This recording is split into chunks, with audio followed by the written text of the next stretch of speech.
उपासना किसे कहते हैं? उपासना बेटे नज़दीक बैठने को कहते हैं। लेकिन नज़दीक बैठने के बारे में एक बात आपको और ख्याल रखनी पड़ेगी। क्या ख्याल करना पड़ेगा? नज़दीक बैठना शरीरों का नहीं है। शरीरों का नज़दीक बैठना कैसे होता है? मंदिर में एक खिलौना पत्थर का रखा हुआ है और हमारा पत्थर का शरीर उसके नज़दीक जा बैठा। आप तो ये उपासना समझते हैं। चौकी के पास बैठे, उपासना माने पास बैठना, उपासना माने चौकी के पास बैठना, उपासना माने मंदिर के पास बैठना, उपासना माने भगवान के पास बैठना। तो भगवान कहाँ है? वो रखा तो है चौकी, उसी के पास बैठ रहा है ना। उपासना तो चौकी पर बैठने की बात नहीं बेटे, से वो स्थूल है। कौन? भगवान जो हमारी चौकी पर रखा हुआ है। और जो शरीर हमारा बैठा हुआ है ये भी स्थूल है। स्थूल की बात नहीं है, क्योंकि उपासना में जिस भगवान के पास बैठते हैं वो भगवान है चेतन। और हमारा जो जीवात्मा बैठता है वो है चेतन। चेतन को चेतन के साथ बैठाना बस उपासना का मूलभूत उद्देश्य। चेतना हमारी, चिंतन हमारा, भावना हमारी भगवान की चेतना के साथ, भगवान की भावना के साथ जब बैठती है, लिपट जाती है, तब क्या होता है? उपासना आती है। उपासना में शक्ति आती है, उपासना में आनंद आता है, उपासना में अनुभूति होती है और उपासना में मस्ती आती है। अगर हमारा अंतःकरण भगवान के अंतःकरण के साथ में लिपट जाए तब। किस तरीके से लिपट सकता है? बेटे मेरी उपासना का सार यही है। उपासना मैं कैसे करता हूँ? बेटे यही उपासना है, गायत्री मंत्र की। नहीं कोई और मंत्र गाते होंगे? नहीं बेटे कोई मंत्र नहीं गाता। नहीं कोई बीज मंत्र लगाते हैं? बेटे मैं कुछ बीज मंत्र नहीं लगाता। यही गायत्री मंत्र है, 24 अक्षर जिसके अंदर हैं, 3 व्याप्तियाँ हैं, यही गायत्री मंत्र है, कुछ नहीं कहता। तो विधि आप तो कुछ अलग करते होंगे, इससे आपको चमत्कार होगा। बेटे विधि नहीं, विधा। विधा क्या होती है? विधि तो ऐसे कहते हैं जिसको हम कर्मकांड कहते हैं। चीज़ों को इधर की हेरा फेरी करना, हाथ से इधर को कर देना, जीभ से ये बोल देना, जीभ से अल्लम गल्लम बकते रहना, और हाथों से इधर का इधर धरते रहना, इसको इधर धरते रहना, हाथ को इधर जोड़ देना, मुद्रा को यूँ कर देना। ये क्या है बेटे? ये तो वो है, ये कलेवर हैं। कलेवर हैं। वास्तव में उपासना जिसको मैं करता रहा हूँ वो ऐसी है जिसमें हमारा अंतःकरण भगवान के अंतःकरण के नज़दीकतम होता हुआ चला गया। कैसे चला गया है? कैसे चला गया है? मैं आपको यही बताता हूँ कि उपासना में हमारा अंतःकरण और भगवान का अंतःकरण किस तरीके से एक हो जाता है। कभी कभी जो सवेरे में एक कप चाय बनाता हूँ तो चाय में बिजली का एक हीटर छोटा सा लगा रखा है। जब हम बटन दबा देते हैं सब बिजली का करंट चालू हो जाता है। बिजली का चालू करंट हो करके जो इसमें कॉयल लगे हुए हैं, कॉयलों के अंदर जब बिजली आती है तो बिजली के सारे तार लाल हो जाते हैं।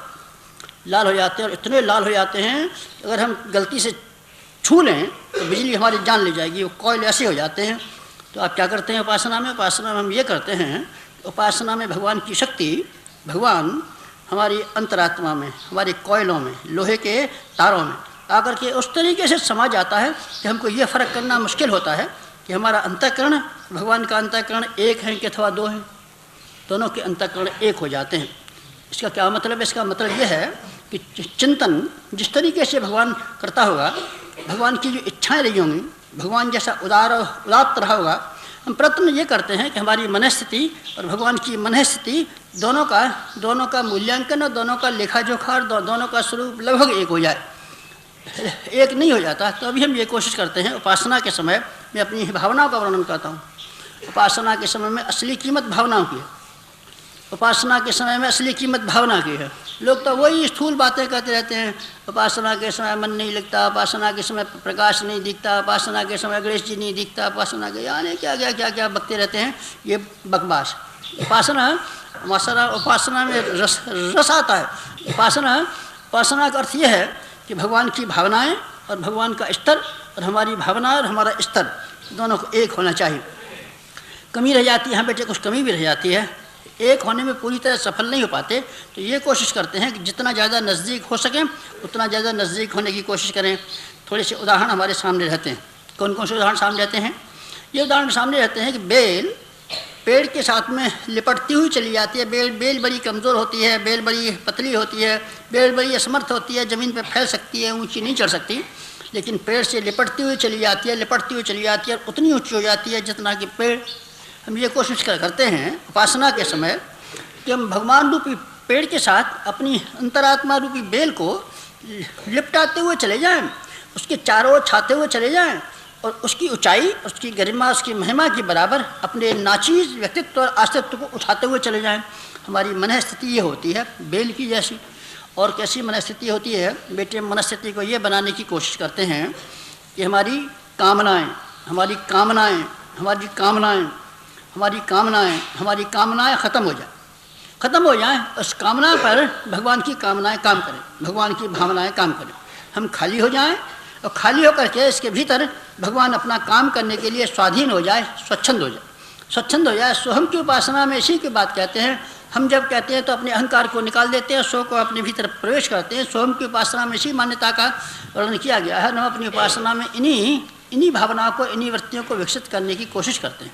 क्या करते हैं आप? हम बेटे ये करते हैं, खाली होकर के अपना मन खाली फेंक दिया और भगवान से कहा आप अब इसकी जैसी भी मर्जी आपकी हो वही वृत्ति पैदा कीजिए, वही आकांक्षा पैदा कीजिए और हमारी आकांक्षा को निकाल दीजिए। हम दुष्ट हैं, हमारे भीतर चार शैतान समाये हुए हैं। एक का नाम है वासना के गर्त में हम गिरे हुए हैं और आपकी कृपा को लेकर के आपकी कृपा को भी इसी नरक में डालना चाहते हैं। भगवान का प्यार हम किसी तरीके से झपट लें और झपटने के बाद में उसका इस्तेमाल किस तरीके से करें? अपने स्वार्थों के लिए, अपने लोभ को पूरा करने के लिए, अपने मोह को पूरा करने के लिए, अपने अज्ञान को पूरा करने के लिए, अपनी अहंता को पूरा करने के लिए खर्च करें। आमतौर से लोगों की मनोवृत्ति ये रहती है। तो मैंने अपना मन बदल दिया और एवाउठन कर दिया। जब उपासना में प्रारंभ करता हूँ तो एक ईमानदार आदमी की तरीके से कहता हूँ, बेईमान आदमी की तरीके से नहीं। ईमानदार भक्ति के तरीके से अपनी मनस्थिति बनाने की कोशिश करता हूँ और अपने आप को बंसरी की तरीके से खाली कर देता हूँ। ये कहता हूँ प्रियतम, अब इस पर आप जो कुछ भी बजाना चाहते हो बजा सकते हैं।